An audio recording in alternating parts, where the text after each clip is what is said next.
coconut palm, found in all tropical regions, is one of the most versatile of nature's gifts to man.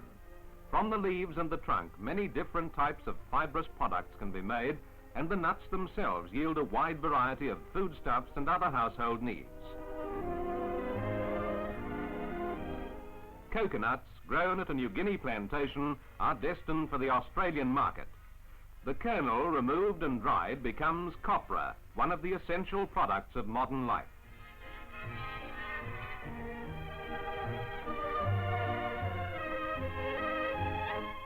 Here in a Sydney factory is part of a huge consignment of New Guinea copra, which will emerge later in the form of soap, oil, and edible products of various kinds. One of the first processes which the copra undergoes takes place in this giant mincer. Subsequent crushing processes extract 90% of the oil content of the copra. Oil, thick and brown in color, then goes on to the filtration plant, from where it emerges as a clear liquid. Constant checks ensure a high standard of purity of all oil, but for that used in the edible food section of the plant, there are additional refining processes.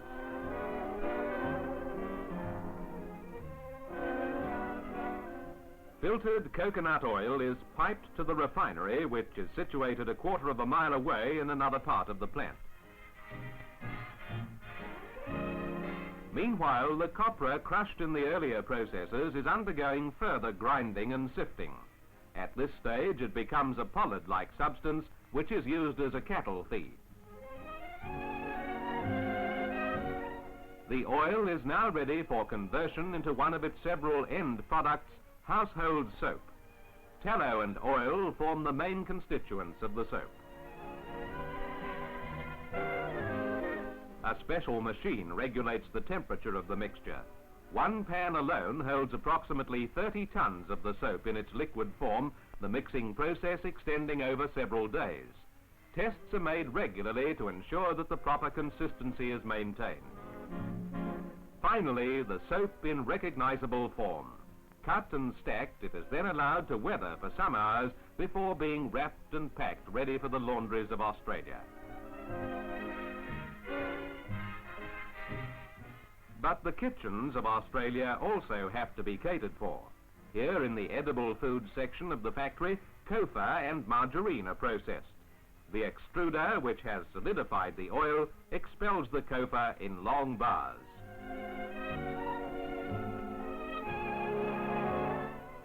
The wrapping machine, delivering margarine ready for marketing. And later still, coconut oil products playing an important part as a cooking fat help to produce these appetizing additions to the table.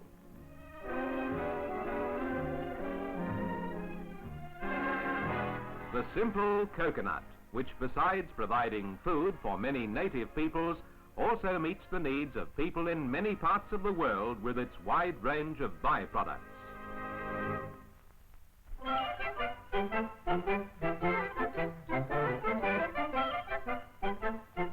Making an early morning call on the Conrads is Sydney boy Alan McCone.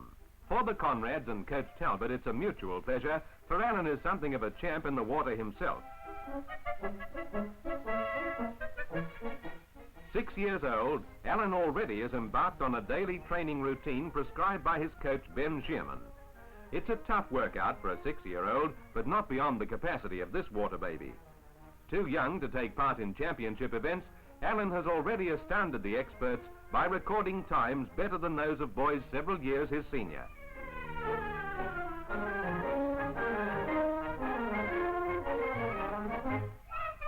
Preliminaries over, Alan is almost ready for business.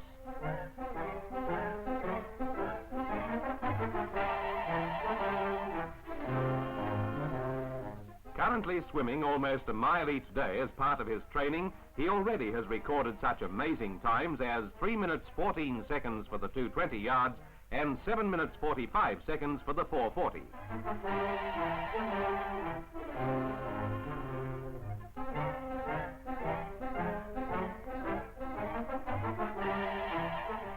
His breathing technique, so vital for distance and sprint swimming, already shows a master's touch and wins critical approval.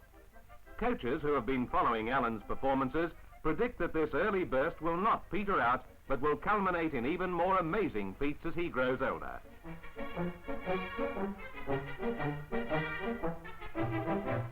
As a long-range forecast, it appears that Australia has a future gold medalist for the Olympics.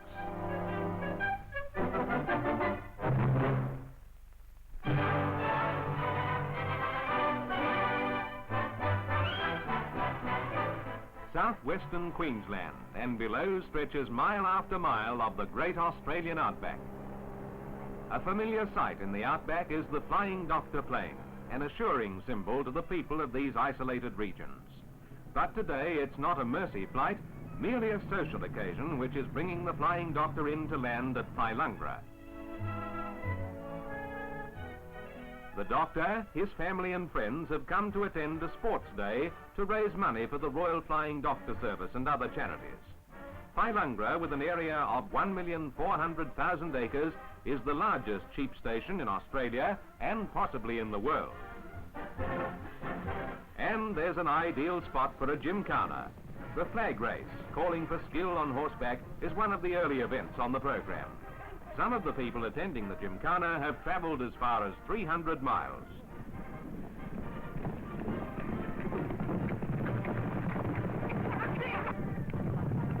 For junior riders, there's the bending race to test their knowledge of the ins and outs of horsemanship.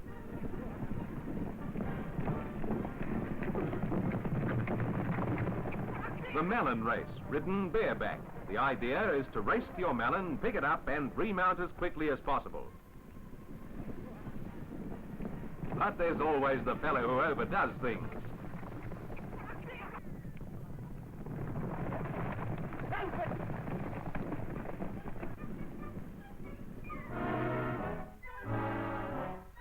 The tug-of-war gives the local muscle men their chance to show off for the girls.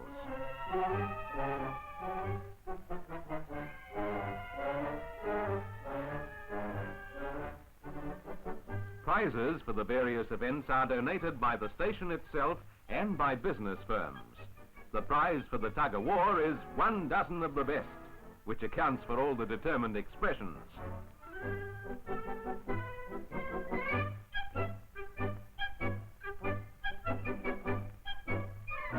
The feminine version is not quite so grim, both sides indulging in plenty of give and take.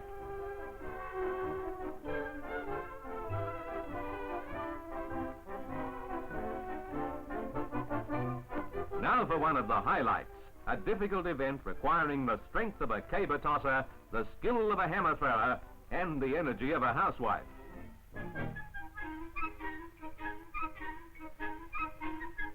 The climax of this unusual day in the open comes with the grand ball in the wool shed. For city folk, perhaps a day such as this isn't anything new, but for these people it provides a rare chance of meeting distant neighbors and friends. A social occasion and a good cause, winning the enthusiastic cooperation of people of the Outback.